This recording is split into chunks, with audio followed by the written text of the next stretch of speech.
Good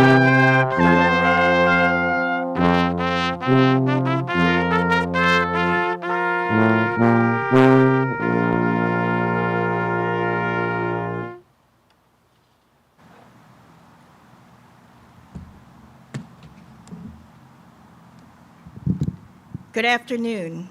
Platform guests, please be seated. What a beautiful day. So good to see all of you. I'm pleased to welcome you to the fall convocation of Rhodes College.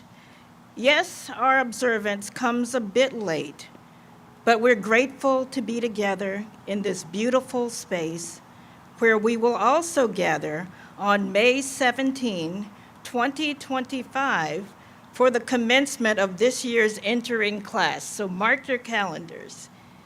It is our tradition to recognize, acknowledge, and appreciate the opening of another academic session. And this year, we celebrate the 173rd session of our college. I want to offer a very special welcome to the members of the class of 2025. Give yourselves a hand. You guys really showed up and showed out. We appreciate you. Although your official welcome has been delayed, we want you to know how pleased we are that you have joined our community.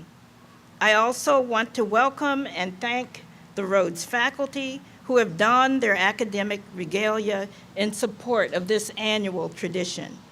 And I want to thank other students and members of our staff who are gathered here today. I also want to acknowledge and thank the members of the Rhodes Board of Trustees who are present this afternoon. Thank all of you for coming. On the platform with me today are the following individuals, beginning with the front row from my right to left. Marcus King, vocal instructor, Department of Music. John Howell, Rhodes Student Government President and member of the class of 2022. Rhodes Interim President, Carol Stevens. Dr. Brian Larkins, Associate Professor of Computer Science and today's speaker. Dr. Terry Hill, Professor of Biology and Senior Member of the faculty. Rhodes faculty marshals are seated in the second row. From my right, Dr. Loretta Jackson-Hayes, Professor and Chair of Chemistry.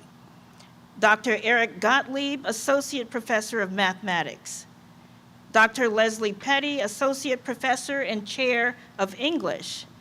And Dr. Sujan Dan, Associate Professor and Chair of Business. At this time, I would like to introduce those who will offer remarks. First, the interim president of Rhodes College, Carol Stevens, JD. A member of the Rhodes Board of Trustees, Dr. Stevens previously served as Vice President for Advancement at Claremont McKenna College and as Associate Dean of the Yale University Law School, and Associate Dean of the College of Law at the University of Kentucky.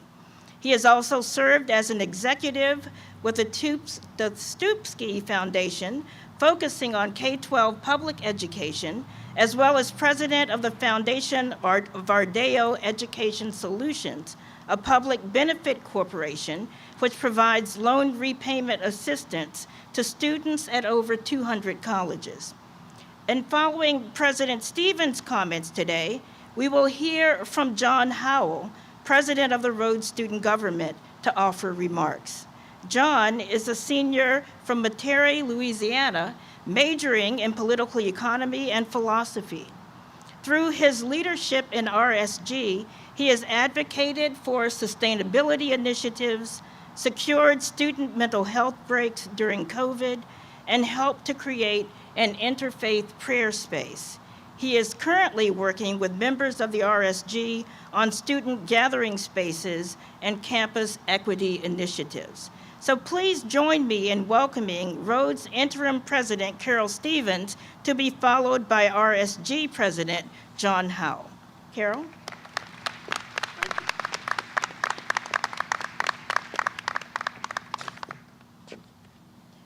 What a joyous day this is. What a joyous sight you are. So much so that I realized in the march in, I was actually having a little trouble controlling my own emotions. Then I remembered what a happy space this place is. I'm like you. I'm new to Rhodes. I'm actually, I could be considered a classmate of yours. Interim presidents serve for as long as they are needed until the new leader is recruited and takes office. And so by this time next year, the next class will be looking at the new permanent leader of Rhodes. But I think of you and always will as my Rhodes College classmates. And I remembered the first occasion I spent with you and your fellow students in this space, the night of Songfest. Do you remember that? Were many of you here? I mean, it made me so happy for all of us to be back together in one place. It made me want to jump and shout. And I guess I find myself feeling that same way today. In celebration, particularly of you, class of 2025, though I want to drop a footnote or two about your immediate predecessors, the class of 2024. We've come through a difficult period.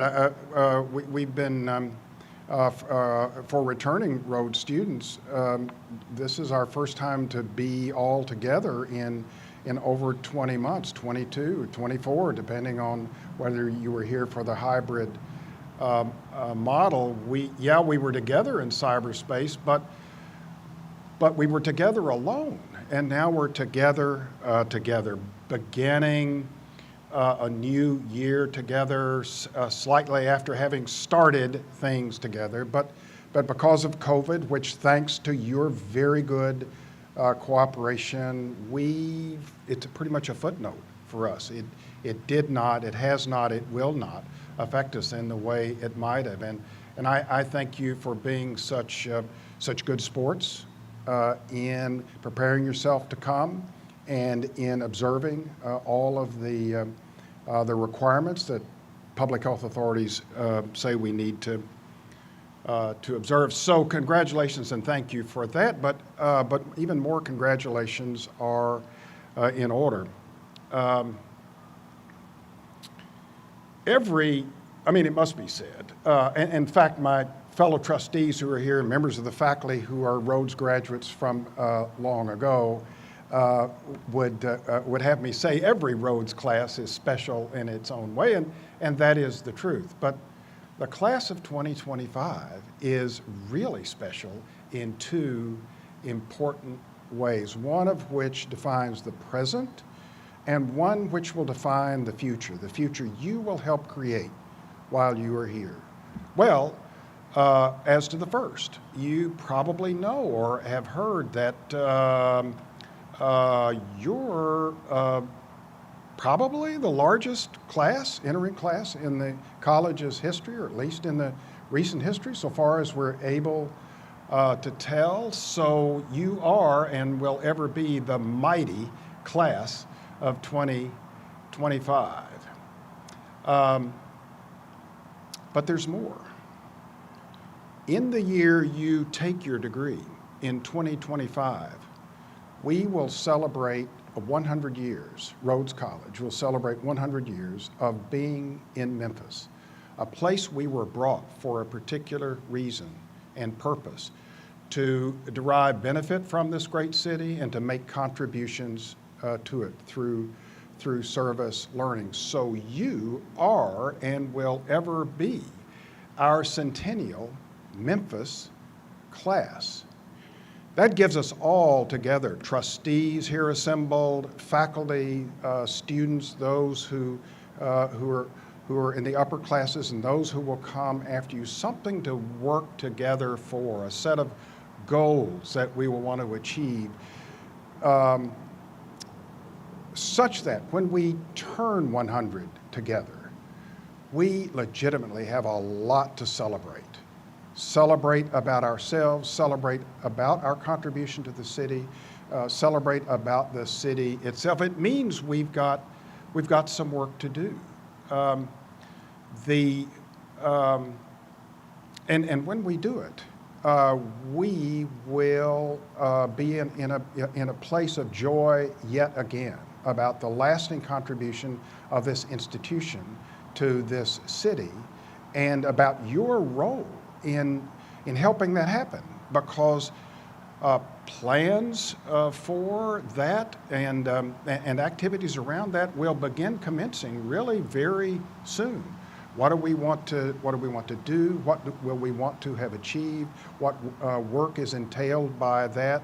It'll be really interesting work for the administration, the new administration of the college, for the leadership of the student body, and for the trustees. Something very large to contemplate and to prepare for appropriate. You know, I said I wanted to drop a footnote about the class of 2024, and I should, because it's big in its own way. Again, according to our records, best as we're able to tell, class of 24, those of you who are here or your friends you've already made who are in that class, be sure to have them know that they have hung in there with and for Rhodes in an almost unparalleled, to an almost unparalleled extent.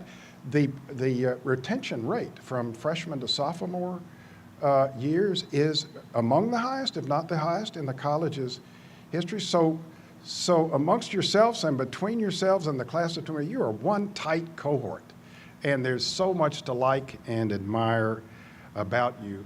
I should say that we've kind of come to like doing things in pairs. You've heard that traditionally this is where we observe graduation. Well, last spring we had to do it differently because we had 2 classes to graduate. So we did it in the Liberty Bowl.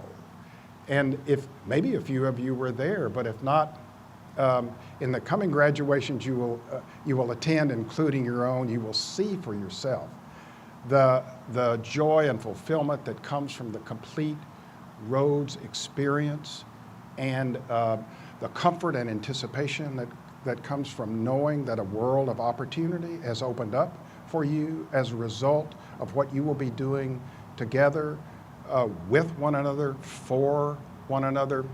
And that causes me to make one other point, something I have learned about Rhodes, because I did arrive just a little ahead of you as a trustee and actually started midsummer rather than late summer. So here's the fact of Rhodes College. It is a fabric whose tensile strength is very great, is very strong. It may stretch a lot, but it does not tear. It binds and holds us together as a community now, when we're all together, and into the indefinite future, for as long as you live and work and contribute, and you will enjoy the relationships you have built here, the learning you have achieved here, the position you will occupy as you exit here and go off into positions of leadership in whatever sector you choose. Finally, I want to say one thing about where we are. And it calls to mind a quote attributed to a great author, a man named Wallace Stegner, chronicler of the American West, who, upon remarking about the gorgeous landscapes in the West, said, wished for a society that's equal to the scenery. A society that's equal to the scenery. Now, here we are today in nature's grandeur. Let us hope for the same for ourselves, the society we build among us, and that you go out and create when you graduate should be equal to the beauty that surrounds us now. Welcome again, enthusiastically and fondly, for what is going to be one of your life's greatest and most enduring ventures. And thanks for the opportunity to have a word with you today. All the best.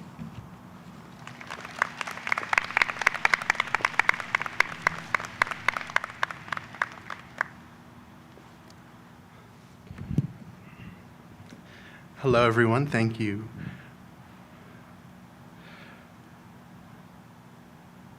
To the Rhodes College community, especially the class of 2025. Though we have been fractured by trouble and tragedy, our community stands united today to celebrate the 173rd session of Rhodes College. It may seem strange that we should celebrate when we need consolation, when our campus has endured much loss. We lost a sense of normalcy during the pandemic. We have lost a sense of racial justice. We have lost civility online. More poignantly, we have lost a beloved friend, Drew Rayner. With so much loss, how might we feel whole again? As individuals, I say we can learn to be whole again by recommitting to the liberal arts. And as a community, we can become whole again by being with one another. The liberal arts can make us whole as individuals. As members of the Rhodes community, every one of us ought to be dedicated to the proposition that the liberal arts is one of the greatest human goods. Contemplation about great truths is something that no other being on earth other than the human being can do. If you want to know how the world works, scientifically, how one ought to live, or to love, or even to grieve, then engage in the liberal arts education. That way, each of us as individuals can learn how to be fulfilled. If we are to heal as a community, we need to come together. Students should come together during fun traditions like rites of spring to revel in good times. As a whole community, we should come together during solemn moments like memorials, or we should come together at Convocation to remember the college's vision. In this way, being present with one another, we can learn to grow together. On this front, there is much to be excited about. In the last weeks, I've seen students offer up their rooms to one another, make new friends, and attend events like the African Student Association's Independence Day celebration. We also look forward to a great rest of the year. Now, I would say, in conclusion, I would like to offer two pieces of general advice to the class of 2025. Continue dedicating yourself to your liberal arts education, and continue showing up to big events like this. That is how, when you look back on your time at Rhodes in 4 years, when you look back on your time at Rhodes in 4 years, when you've done those things, gone to class and gone to events, you'll understand why today we should celebrate the 173rd session of Rhodes College. And that is because our liberal arts can fulfill us and bring us together. Thank you very much.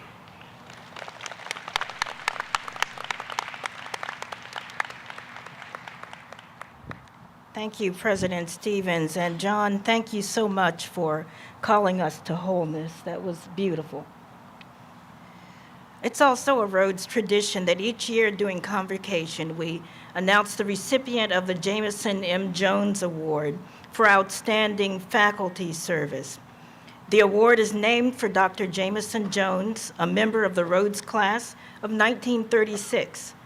Dr. Jones joined the faculty at Rhodes in 1955 and served as the college's chief academic officer for more than 15 years. In his honor, the award is intended to recognize a member of the faculty who has established an outstanding record of service to the college.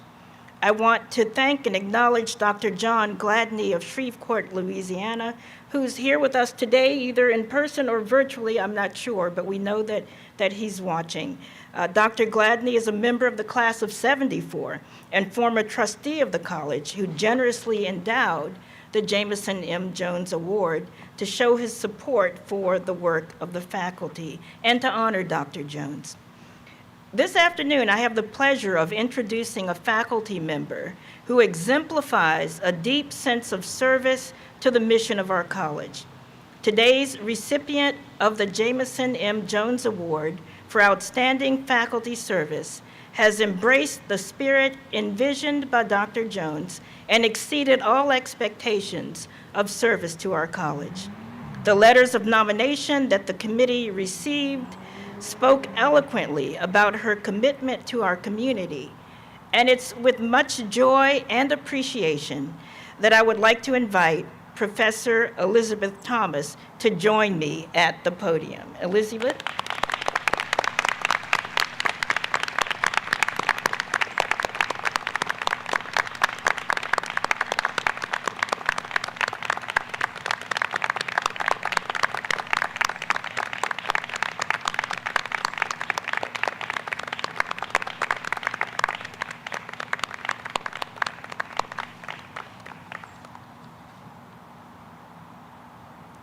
afternoon. Professor Thomas arrived at Rhodes as the Plough Professor and Chair of Urban Studies in 2012. In less than a decade, she has built an extraordinary urban studies program, served as the director of our first-year seminar, and led initiatives that have strengthened our academic program as well as our relationships with the greater Memphis community. She is exceptionally devoted to our faculty and to our students whose input she values and whose work she supports. Many of her recommenders write about the ways in which Professor Thomas has transformed urban studies.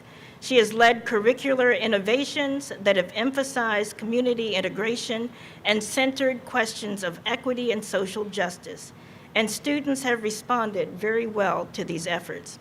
One of her recommenders notes that Professor Thomas's advocacy for undergraduate participatory action research focused on community-based learning and civic engagement should serve as a model for other institutions of higher learning.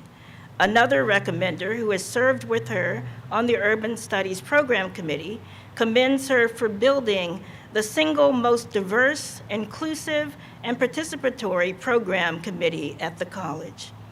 Beyond the program, Professor Thomas has contributed to many college-wide committees and initiatives. She has served on the Fellowships Committee and on the Search Committee that brought me to Rhodes. She's chaired the Diversity and Equity Committee and is currently chairing the Faculty Governance Committee. Professor Thomas receives high praise for how she is, quote, able to encourage and welcome diverse viewpoints and approaches while at the same time being productive through her deep knowledge, her dedication and organization, but mostly through her empathy, end quote. One recommender remarks that her leadership of the 3-year innovation grant funded by the Mellon Foundation, quote, helped to build a community of faculty committed to community-engaged pedagogies, end quote. Her guidance of that grant also positioned Rhodes really well for subsequent Mellon grants. Another recommender reminds us that during the conversations about revamping the first-year seminar, she brought many faculty and staff together, some of whom fundamentally disagreed about what should be included in a first-year program. But by the time she brought a plan to the floor of the faculty, she had achieved virtual consensus on a way to move forward. This kind of consensus-building work continues beyond the gates of our campus as well. Professor Thomas has served on the Methodist Bonner Advisory Board and is a research consultant with Bridges, a beloved Memphis organization that inspires young people to become leaders committed to community transformation. A recommender observes that this work advances Rhodes' position within the Memphis community as an institution that is invested in the next generation of leaders advocating for the betterment of the city and region.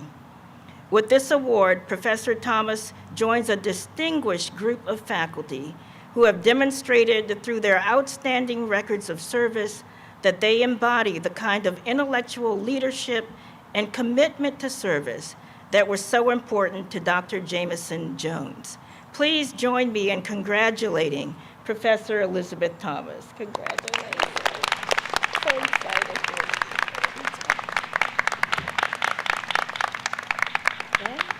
Do we need to pose?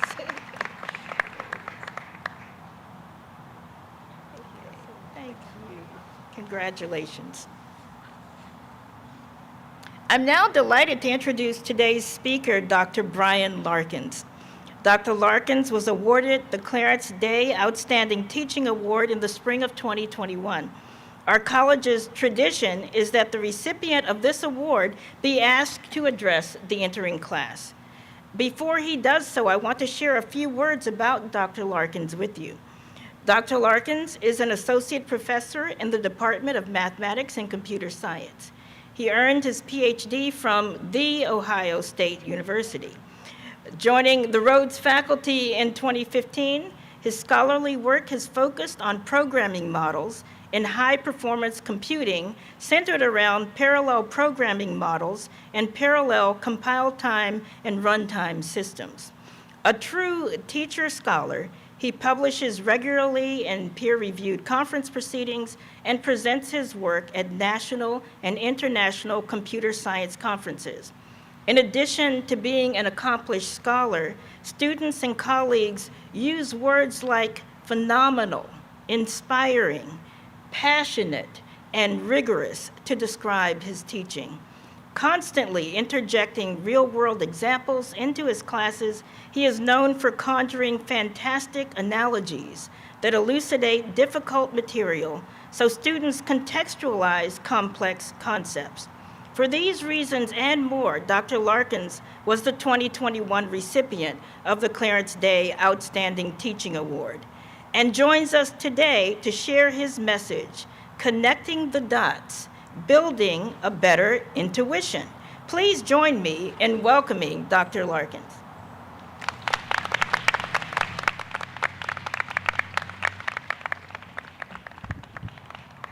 Thank you, Provost Bessard, for your kind remarks. It's 15 minutes, okay? Good afternoon. I am honored and appreciative to my students and colleagues for the opportunity to speak to you all today. This event was originally scheduled to take place at the beginning of the semester, which in many ways seems a lifetime ago. We are now just past midterm, still dealing with this never-ending pandemic, and still healing from the recent violence that has tested us all. We are all at a different place now than we were in August, especially those in this incoming class. Much can be said and has been said about the role of community in recent days. In only a few short weeks, each of you have become a part of the Rhodes community, both with the highs of starting your college experience on campus and in person, and the lows of shared grief and loss. I want to take a moment to highlight a few thoughts about what community means to me, things that I think are timely and speak to the moment that we find ourselves in. A well-known sociologist, Amitai Etzioni, has written extensively on community and says the following, quote, "Neither human existence nor individual liberty can be sustained for long outside the interdependent and overlapping communities to which we all belong. Nor can any community long survive unless its members dedicate some of their attention, energy, and resources to shared projects." I hear this as more than just a simple definition or description of community. I hear this as a call to action. This is a reminder that you are in many interdependent communities, some of which you chose and some of which you didn't. When you are left feeling alone to face the impossibility, the overwhelm, the uncertainty of life, I remind you that your community will be there to support you. If you have doubts, ask questions. If you need a hand, ask for help. If you need someone to listen, ask someone you trust. If you are suffering, then look to your community for solace. Many of us try to weather life on our own, oblivious to the power of the communities that we are in. I believe that we truly are stronger together and remind you to trust and rely on your communities, this community, to catch you when you falter. Indeed, what gives me great confidence in the power of community is the second part of Etzioni's quote. Nor can any community long survive unless its members dedicate some of their attention, energy, and resources to it. What makes the power of community possible is that its members give back to the community. I am here today as a member of the Rhodes community. I am committed to giving my time and energy, not just to teaching, but also to listening, supporting, and growing alongside everyone else here as we all face the trials and challenges of life. I am certain that I am not alone in this commitment. I implore you to seek out ways to invest your time and attention in the communities that you are committed to. Communities are not zero-sum.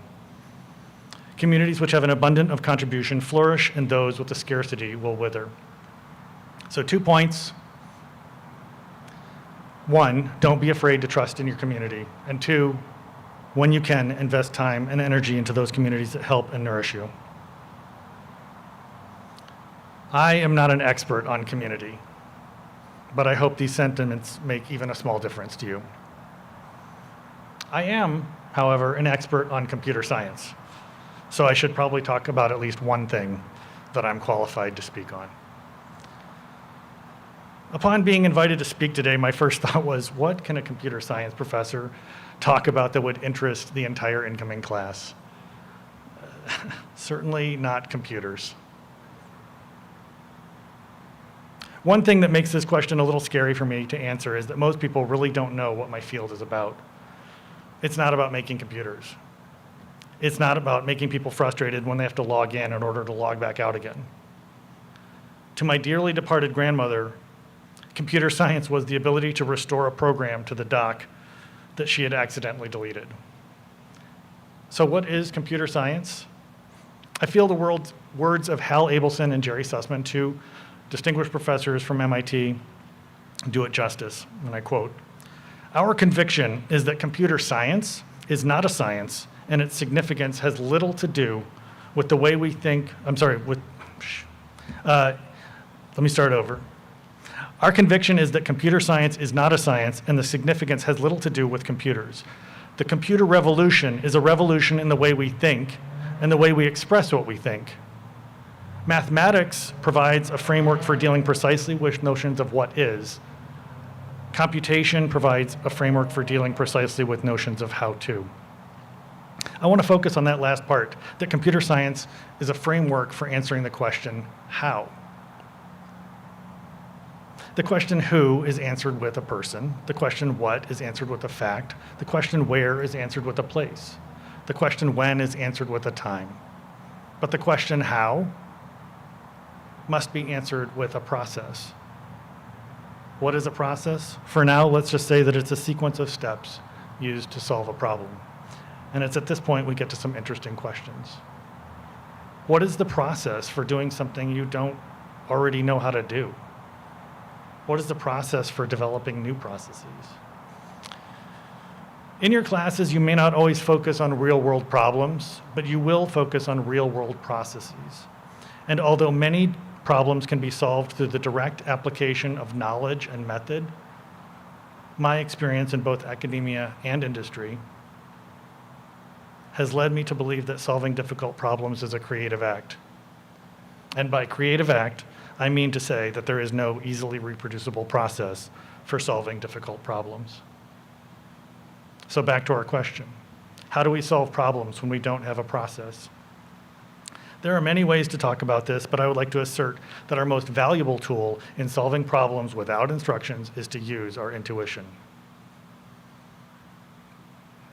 What's an intuition?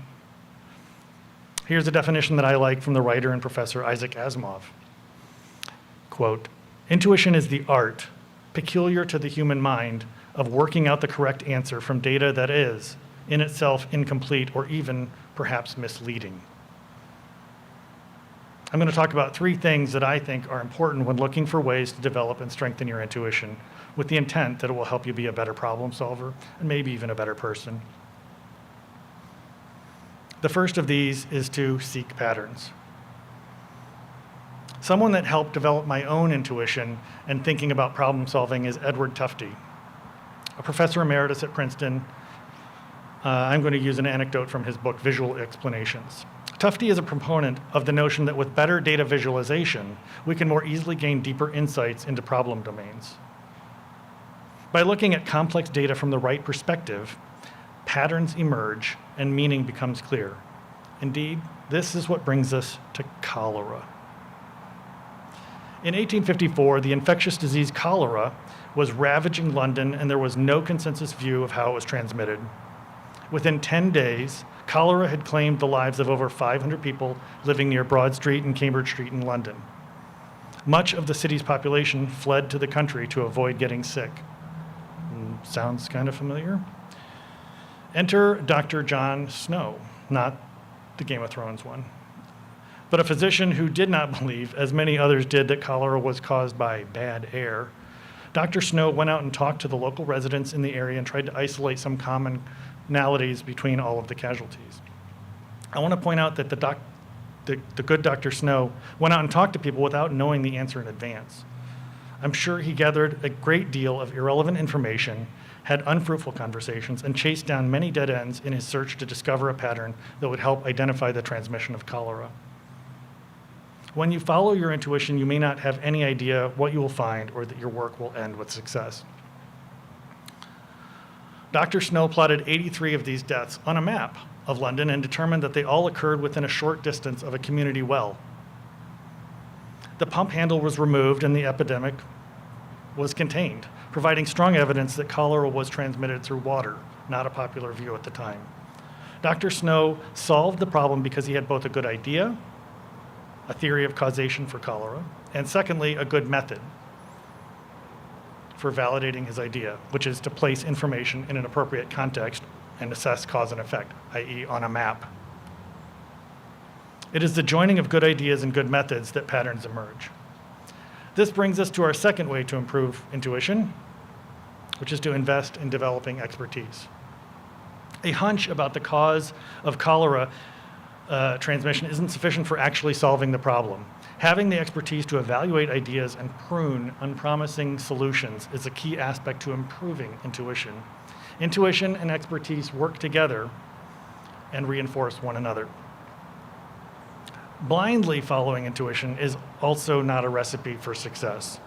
There are many other words for blindly following a bad intuition. Bias is but one. Intuition must be grounded in knowledge and context in order for it to be a valuable tool. Dr. Snow didn't just interview people, put dots on a map, and save the world. He also knew that several private water companies supplied water to homes in London. He ran a statistical analysis and found that one company sourced water from a sewage-polluted section of the Thames and had a cholera rate 14 times that of another company, which obtained its water from a cleaner area upriver. Dr. Snow had the skills and resources to gather data and form conclusions based on sound analysis. Snow's study on water quality is widely credited as a watershed event in the establishment of epidemiology. How did he do this? He had the expertise necessary to see the pattern. My last point is an area where I have perhaps the most expertise: making mistakes. Embrace your mistakes and don't be afraid to admit it when you have made one. I often notice that when teaching, sometimes it's clear that the entire class is lost as can be. So I'll stop and ask if anyone has questions. Nobody wants to raise their hand. No one wants to be seen as lost or confused. No one wants to be vulnerable, especially when failure is public, even in a low-stakes setting like a classroom. College is a time when it is relatively consequence-free to make mistakes, even if it doesn't seem like it. I encourage you to take advantage of the opportunity to make and grow from as many mistakes as possible while the stakes are low. I'd like to wrap up by talking about my own experience.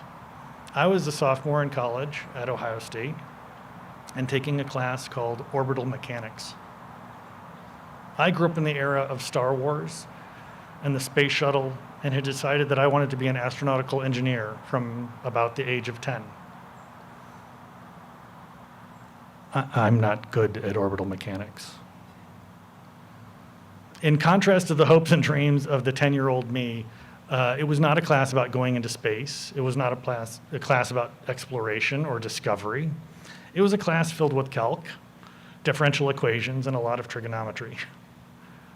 I had failed both of my exams and was in the middle of being asked to take a break from college because of my grades.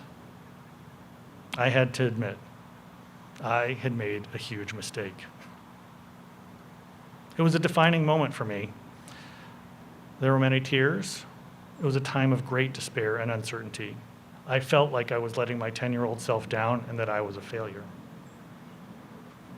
My 10-year-old self didn't know about differential equations when I made up my dream. I decided that I had to let go of a part of that 10-year-old self, and I gave up on the dream of being an astronautical engineer and switched to computer science. I think that worked out okay. I also think I should have gone to a liberal arts college. The key point here is that quitting astronautical engineering was a choice I made, not knowing how the rest of the story would play out. I certainly didn't see being here today speaking to you at that time. It took courage and faith to trust my intuition. It's easy to look back in hindsight and see where you were clearly on the wrong path in your life, but at the time my future was very uncertain, and I certainly would not use optimism to describe my feelings at the time. However, when you admit you have made mistakes, new opportunities will often appear just when you need them, and indeed only because you did it wrong. So, seek patterns, invest in expertise, and embrace mistakes. I'll close with a final quote from Steve Jobs' Stanford commencement speech in 2005. Quote, "Don't let the noise of others' opinions drown out your own inner voice. And most important, have the courage to follow your heart and intuition. They somehow already know what you truly want to become." Welcome to Rhodes, and good luck with your classes. Thank you very much.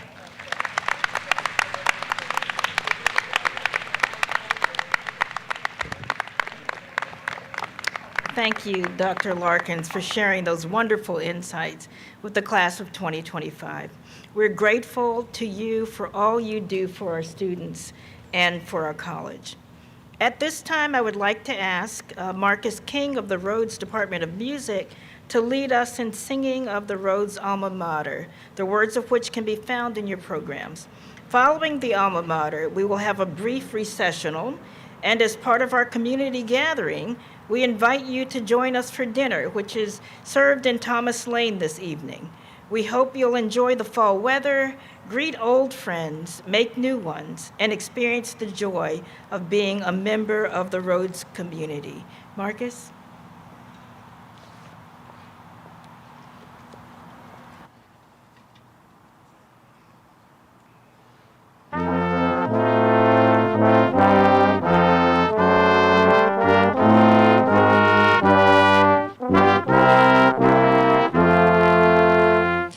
Dear alma mater, kind the fate that links our lives with thee.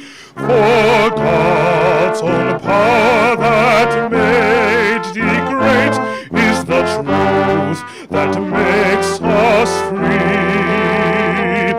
Thy torch has touched our hearts with flame, our yearning souls refined. Through thee we learn the higher aim and train the truer mind. O leader to the larger light, Rhodes College 'neath thy wings, thine own in reverent love unite, and each a tribute bring, and to dream such dreams as old can dream, and visions youth can see. Keep lighted in our hearts the flame once kindled there of thee.